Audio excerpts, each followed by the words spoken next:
Hello everyone, this is professor MH और आज के इस वीडियो में हम लोग डिस्कस करने वाले हैं section 134 and 135 under offences and penalty of GST. तो हम लोग सीक्वेंस में पढ़ते आ रहे हैं। सेक्शन 122 से स्टार्ट किया था, अब हम पहुंच गए हैं 134 और 135। तो 134 क्या कहता है? जो जीएसटी का ऑफेंसेस एंड पेनल्टी है उसके अंदर सेक्शन 134 क्या बोलता है एंड 135 क्या बोलता है। तो 134 बोलता है they are talking about one word that is cognizance. अब ये कॉग्निजेंस क्या होता है? तो इसका मतलब होता है judicial hearing of a matter. मतलब ऑफिशियल हियरिंग, कोई मैटर हो गया है, कोई प्रॉब्लम हो गई, जीएसटी के अंदर कुछ प्रॉब्लम है तो उसका आप हियरिंग, कोर्ट में जाके हियरिंग होता है, उसका जुडिशियल हियरिंग को हम लोग कॉग्निजेंस बोलते हैं। तो जब ये मैटर, समझो जीएसटी के अंदर आपने कोई ऑफेंस किया तो उसका कोर्ट में सुनवाई है, वो सुनवाई को कॉग्निजेंस बोलते हैं।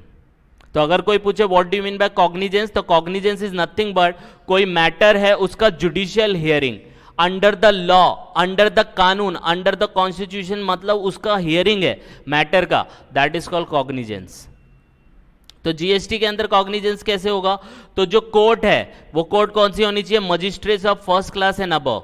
तो फर्स्ट क्लास और उसके ऊपर वाली कोर्ट है वो हियरिंग से पहले किसका सैंक्शन लेगी? कमिश्नर का। इसका मतलब है कि जो कोर्ट जुडिशियल हियरिंग सुनने वाली है जीएसटी मैटर के ऊपर, उसको सुनने से पहले उसको कमिश्नर का क्या लेना पड़ेगा? प्रीवियस सैंक्शन लेना पड़ेगा। तो इसका यह मतलब है कि कोई भी कोर्ट में जीएसटी के मैटर की सुनवाई होने वाली है, कोई भी जीएसटी के मैटर की सुनवाई होने वाली है कोर्ट में, तो वो कोर्ट को कमिश्नर का प्रीवियस सैंक्शन लेना पड़ेगा, तभी वो सुनवाई हो पाएगी, अदरवाइज नो। तो previous sanction of commissioner is important before proceeding toward judicial hearing of a matter. तो जुडिशियल हियरिंग को मैटर को सुनने से पहले पहले कोर्ट को, और कोर्ट भी कौन सा? Magistrate of first class and above, उनको कमिश्नर की क्या लेनी पड़ेगी? सैंक्शन लेना पड़ेगा, और तभी वो मैटर को हियर कर पाएंगे। आई बात समझ में? This is given in the section 134। इसके बाद 135 में दिया है presumption of culpable mental state.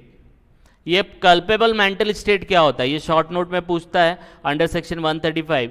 तो कल्पेबल मेंटल स्टेट का मतलब है ये एक स्टेट ऑफ माइंड होता है। मतलब आप कोई काम करते हो, जैसे आपने एग्जाम पेपर दिया, कोई भी एग्जाम का पेपर दिया, तो आपने एग्जाम का पेपर दिया तो आपका माइंड किस स्टेट में? एग्जाम मूड में। आप बोलते हैं ना मैं इस मूड में हूं।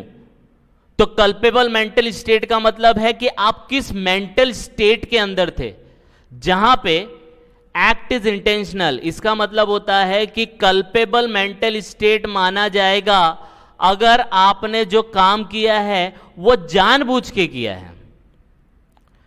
क्या किया है? आपने काम जो भी किया है, ऑफेंस किया, जो भी किया है, वो क्या किया? जानबूझ के किया है।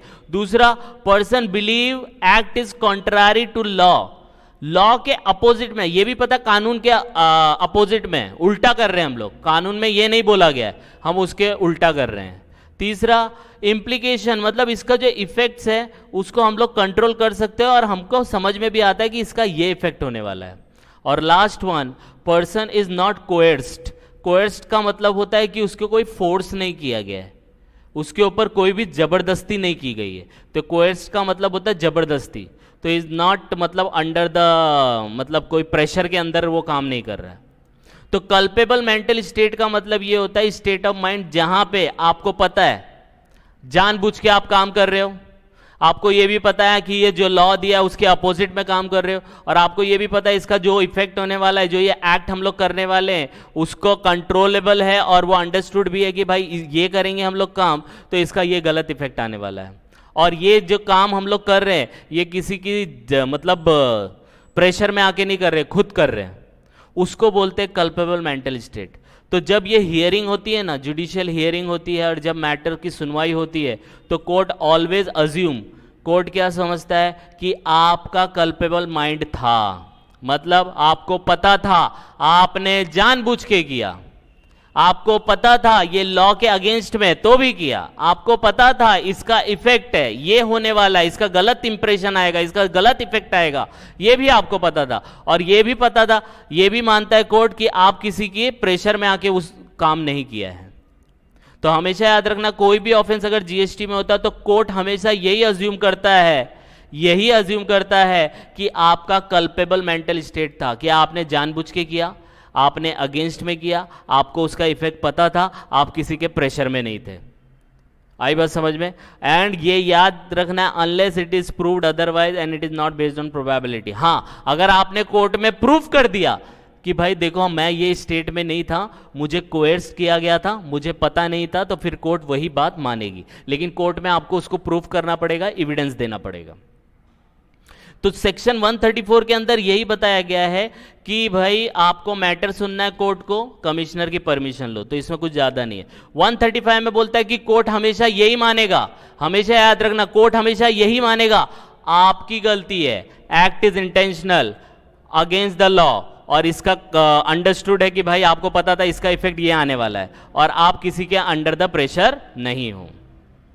आई बात समझ में? तो ये 134 और 135 था, आप इसको गो थ्रू करो, कुछ डाउट आएगा तो please comment, and please like and subscribe for more videos. Thank you.